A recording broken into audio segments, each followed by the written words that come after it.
شورا کا مطلب ہے آپس میں مشورہ کرنا، یعنی کہ مشورہ کرنے کی اتنی اہمیت ہے کہ اللہ رب العزت نے قرآن مجید فرقان حمید میں اس نام سے ایک سورہ مبارکہ رکھ دی ہے، بیان فرما دی ہے کہ آپس میں مشورہ کس طرح سے کرنا چاہیے۔ اور مجلس شورا کا تذکرہ ہم اکثر سنتے ہیں۔ حضرت عمر فاروق کے دور میں ایک جو کہتے ہیں کہ کمپلیٹ باڈی اور ایک جو بھرپور انداز میں جو مجلس شورا تھی اس کا قیام جو ہے وہ عمل میں آیا تھا۔ نظریاتی مسائل پر بحث جو ہے وہ اس سورہ مبارکہ میں بیان کی گئی ہے کہ نظریاتی مسئلے جو ہیں وہ کیا ہیں، وہ وحی اور رسالت کے مضامین ہیں، یعنی کہ جو اللہ رب العزت کی طرف سے آقا کریم صلی اللہ علیہ وآلہ وسلم پر وحی نازل ہوئی اور اس وحی میں کیا مضامین بیان کیے گئے، وہ اس سورہ مبارکہ کا مین پوائنٹ ہے۔ اس کی ابتدا بھی حروف مقطعات سے ہوئی ہے اور پھر اللہ رب العزت یہاں پر بیان فرما رہے ہیں مشرکین مکہ جب آقا کریم صلی اللہ علیہ وآلہ وسلم کو تکلیف دیتے تھے اور آپ کو نعوذ باللہ جادوگر اور مجنون کہا کرتے تھے اور کہا کرتے تھے کہ یہ آپ کا خود کا بنایا ہوا کلام ہے، تو اللہ رب العزت یہاں پر بیان فرما رہے ہیں کہ اگر یہ واقعی میں انسانی کلام ہے، انسان کا بنایا ہوا کلام ہے، تو تم کوئی ایک آیت ہی بنا کر لے آؤ اس جیسی۔ اگر تم اتنے بڑے دعوے دار ہو، تمہیں تو بہت علم عطا کیا گیا۔ کہا جاتا ہے کہ عرب جو تھے وہ شعر و شاعری میں، یعنی کہ عربک گرامر جو تھی نا ان کی، وہ بڑی اسٹرانگ تھی اور کوئی ان جیسی زبان جو ہے کسی کو اس پر عبور حاصل نہیں تھا۔ جس طرح کی وہ شاعری کرتے تھے، بڑی شاندار شاعری ان کی ہوتی تھی، اور آپ نے دیکھا ہوگا بہت سے شعراء جو ہیں وہ عرب سے اور پرشین جو شعراء ہیں ان کی شاعری بڑی مشہور ہوئی، ان کے کوٹیشنز بڑے مشہور ہوئے۔ تو اللہ رب العزت فرما رہے ہیں کہ تمہیں تو ہم نے ایک عبور دیا ہے اس زبان پر، تم تو بہت اچھے انداز میں اس زبان کو ریپرزینٹ کرتے ہو، تو کوئی اگر تم کہتے ہو کہ یہ انسانی کلام ہے قرآن مجید، تو کوئی ایک آیت ہی بنا کر لے آؤ۔ اِنَّا أَعْطَيْنَاكَ الْكَوْثَرَ سورہ کوثر خانہ کعبہ پر لکھ کر لگا دی گئی تھی اور کہا گیا تھا کہ اس جیسی کوئی ایک چھوٹی صورت ہی لے آؤ، یہ سب سے چھوٹی صورت ہے، اس جیسی کوئی ایک چھوٹی صورت ہی لے آؤ۔ چلو صورت نہیں لا سکتے، کوئی ایک آیت ہی لے آؤ، لیکن تم یہ نہیں کر پاؤ گے کیونکہ یہ انسانی کلام نہیں ہے، یہ اللہ رب العزت کا کلام ہے۔ پھر اللہ رب العزت آگے چل کر وحی کے حوالے سے بتا رہے ہیں کہ وحی جو ہے وہ میری طرف سے آتی ہے اور روح القدس یعنی کہ حضرت جبرائیل امین کے ذریعے سے وحی آقا کریم صلی اللہ علیہ وآلہ وسلم تک پہنچتی ہے، اور جتنے بھی انبیاء پر وحی کا نزول ہوا وہ حضرت جبرائیل علیہ السلام کے تھرو ہی ہوا۔ حضرت جبرائیل علیہ السلام کے حوالے سے بھی یہاں پر بیان کیا جا رہا ہے۔ پھر اللہ رب العزت فرما رہے ہیں کہ اللہ کے نزدیک دین ایک ہی ہے۔ ہر نبی کا جو میسج تھا ہمارے لیے، وہ میسج کیا تھا؟ لا الہ الا اللہ محمد الرسول اللہ، اشہد ان لا الہ الا اللہ وحدہ لا شریک لہ واشہد ان محمد عبدہ ورسولہ،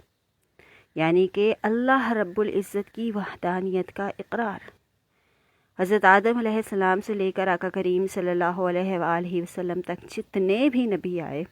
ان کا اپنی قوم کے لیے ایک ہی میسج تھا کہ اللہ رب العزت کی عبادت کرو، اللہ رب العزت کے سوا کوئی بھی الہ نہیں ہے، اور آقا کریم صلی اللہ علیہ وآلہ وسلم اللہ کے آخری نبی اور رسول ہیں۔ ہر نبی نے یہ بات اپنی قوم تک پہنچائی اور ہر قوم کو آقا کریم صلی اللہ علیہ وآلہ وسلم کی آمد کی خبر تھی کہ ایک نبی آئیں گے جن کے بعد کوئی نبی نہیں آئے گا۔ آقا کریم صلی اللہ علیہ وآلہ وسلم کو انجیل میں احمد کے نام سے مخاطب کیا گیا، احمد کے نام سے ان کا انٹروڈکشن کرایا گیا، ان کی تمام صفات کو بیان کیا گیا، اور اس کی اگزامپل ورقہ بن نوفل کے ذریعے سے ہمیں ملتی ہے کہ جب حضرت خدیجۃ الکبریٰ رضی اللہ تعالی عنہا آقا کریم صلی اللہ علیہ وآلہ وسلم کو وحی کے نزول کے بعد جب پریشان ہو گئے تھے، رسول اکرم صلی اللہ علیہ وآلہ وسلم، ایک انسانی فطرت ہے نا، ایک عجیب سا معاملہ ان کے ساتھ ہوا تو پریشانی ان پر طاری ہو گئی۔ اس وقت آپ کو نبوت نہیں ملی تھی، تو حضرت خدیجۃ الکبریٰ ورقہ بن نوفل جو کہ عیسائی بہت بڑے عالم تھے، ان کے پاس لے کر گئیں، ان کے چچا زاد بھائی تھے، تو انہوں نے کہا کہ یہ وہی نبی ہیں جن کی نشانیاں ہماری کتاب میں بیان کی گئی ہیں۔ اس سے بڑی دلیل اور کیا ہو سکتی ہے کہ کرسچنز جو ہیں، ہم نہیں مانتے کرسچنز اس بات کو، اور نعوذ باللہ حضرت عیسیٰ علیہ السلام کو اللہ کا بیٹا کہتے ہیں، لیکن ان کی کتاب میں ان کے ایک عالم نے جو کہ اتھینٹک تھے، ورقہ بن نوفل، انہوں نے یہ بات کہی کہ یہ وہی نبی ہیں جن کا ذکر ہماری کتاب میں کیا گیا ہے، اور اگر میں حیات رہا تو میں ان پر ضرور ایمان لاؤں گا۔ لیکن ورقہ بن نوفل وحی کے بعد زیادہ عرصہ تک زندہ نہیں رہ سکے اور ان کا انتقال ہو گیا، یعنی کہ وہ دنیا سے رخصت ہو گئے۔ تو آقا کریم صلی اللہ علیہ وآلہ وسلم، ہر نبی کا میسج ان کے لیے یہی رہا ہے، اور نبیوں، جتنے بھی نبی اس دنیا میں تشریف لائے، اللہ رب العزت نے ان کو بھی یہ حکم دیا تھا کہ اگر تمہاری موجودگی میں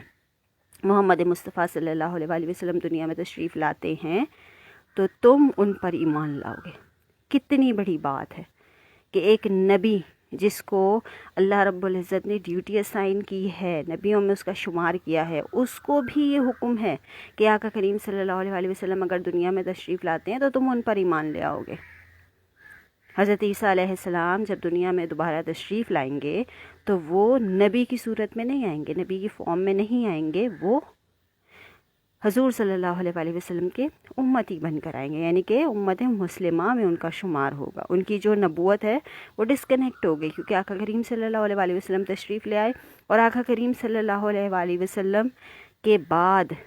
سٹیمپ لگ گئی، اللہ رب العزت نے سیل کر دیا کہ اب کوئی نبی نہیں آ سکتا۔ تو حضرت عیسیٰ علیہ السلام اللہ رب العزت کی طرف سے امت مسلمہ کے امتی بن کر آئیں گے، آقا کریم صلی اللہ علیہ وآلہ وسلم کے حواری بن کر آئیں گے۔ آگے چل کر اللہ رب العزت یہاں پر بیان فرما رہے ہیں کہ اللہ رب العزت نے آقا کریم صلی اللہ علیہ وآلہ وسلم کو اس دنیا میں اس لیے مبعوث فرمایا کہ وہ تمام ادیان کے تفرقوں کو ختم کر سکیں،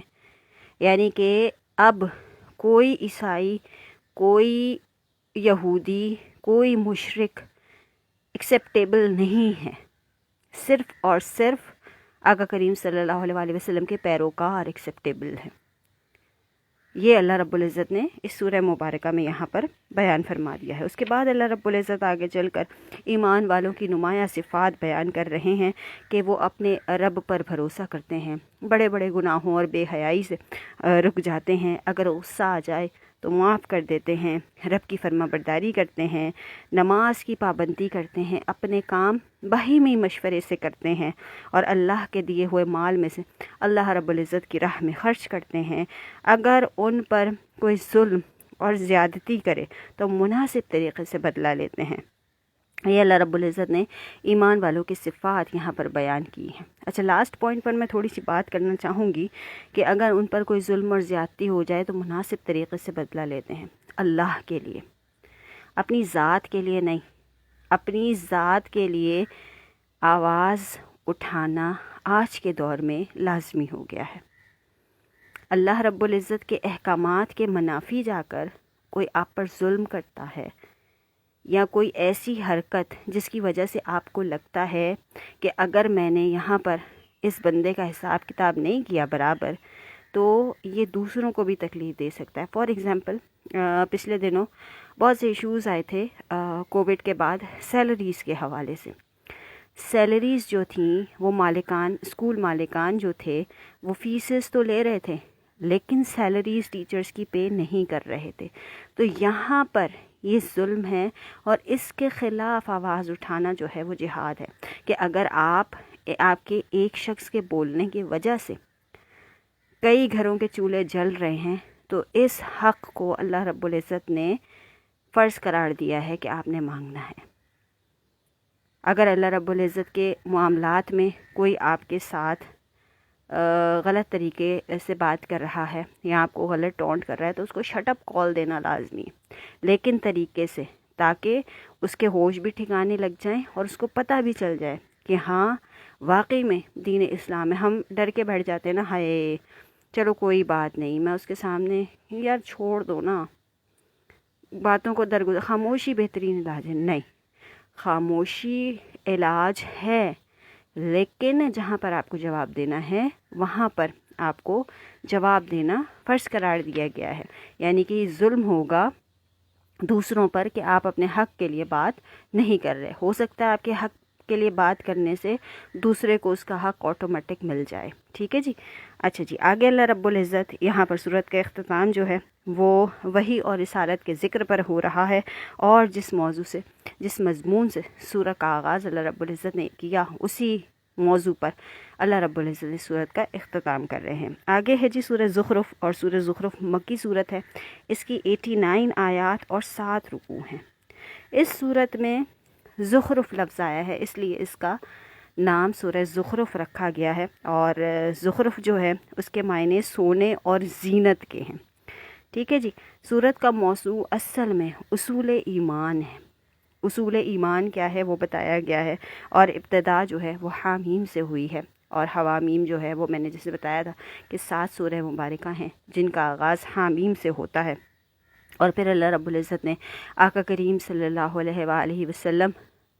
کا ذکر فرمایا ہے، خاتم النبیین کا ذکر فرمایا ہے، اور قرآن مجید کو دائمی معجزہ قرار دیا ہے، اور بتایا ہے کہ اس کو ہم نے لوح محفوظ میں محفوظ کر کے رکھا ہے. اس کے بعد دلائل قدرت اللہ رب العزت نے یہاں دیے ہیں. یا آسمان کی نیلی چھت، زمین کا فرش، بلند و بالا پہاڑ، بہتی ہوئی نہریں، پھیلے ہوئے سمندر، قطرہ قطرہ برسنے والی بارش، اور کشتیاں اور جہاز، ہر قسم کے چوپائے جو کھانے کے کام آتے ہیں، اور ہر قسم کے جانور جو نقل و حرکت میں آپ لوگوں کے کام آتے ہیں. اس کے بعد اللہ رب العزت یہاں پر اپنے خالق ہونے کی قدرت کا تذکرہ فرما رہے ہیں کہ اللہ رب العزت نے تمام مخلوقات کو تخلیق کیا، ان کو کس طرح سے اللہ رب العزت نے بنایا، ان کو کس طرح سے اللہ رب العزت نے دنیا میں ریپرزینٹ کیا، یہ صرف اسی کی صفت ہو سکتی ہے. پھر اللہ رب العزت نے یہاں پر انسانی اعضاء کا تذکرہ کیا ہے کہ اگر کان نہ ہوں تو کیا نقصان ہو سکتا ہے، اگر آنکھیں نہ ہوں تو کیا نقصان ہو سکتا ہے، زبان نہ ہو کیا نقصان ہو سکتا ہے. یعنی کہ ہر آرگن جو ہے ہمارا وہ اپنے طور پر فنکشن کر رہا ہے، اور یہ اللہ رب العزت کی قدرت کا سب سے بڑا نظارہ ہمیں دیکھنے کو ملتا ہے. اگر ہم اپنی ذات کو، اپنے آرگنز کو پر غور و فکر کریں کہ اگر خدا نخواستہ ہمارے پاس کوئی ایک چیز بھی نہ ہوتی تو ہم کہاں کھڑے ہوتے. اس کے بعد اللہ رب العزت یہاں پر انتہائی قابل نفرت سوچ کا ذکر کر رہے ہیں، اور وہ قابل نفرت سوچ کیا ہے کہ مشرکین جو تھے عرب کے معاشرے میں بیٹیاں قابل قبول نہیں تھی اور ان کو زندہ دفن کر دیا جاتا تھا. تو اللہ رب العزت یہاں پر اس عمل کو بہت زیادہ ناپسند فرما رہے ہیں، اور بیٹیوں کو پھر اللہ رب العزت نے کیا درجہ دیا؟ رحمت کا درجہ دیا.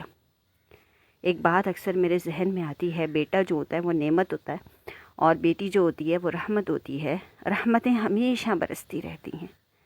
رحمت کبھی ختم نہیں ہوتی. ہم اللہ سے اللہ کی رحمت مانگتے ہیں،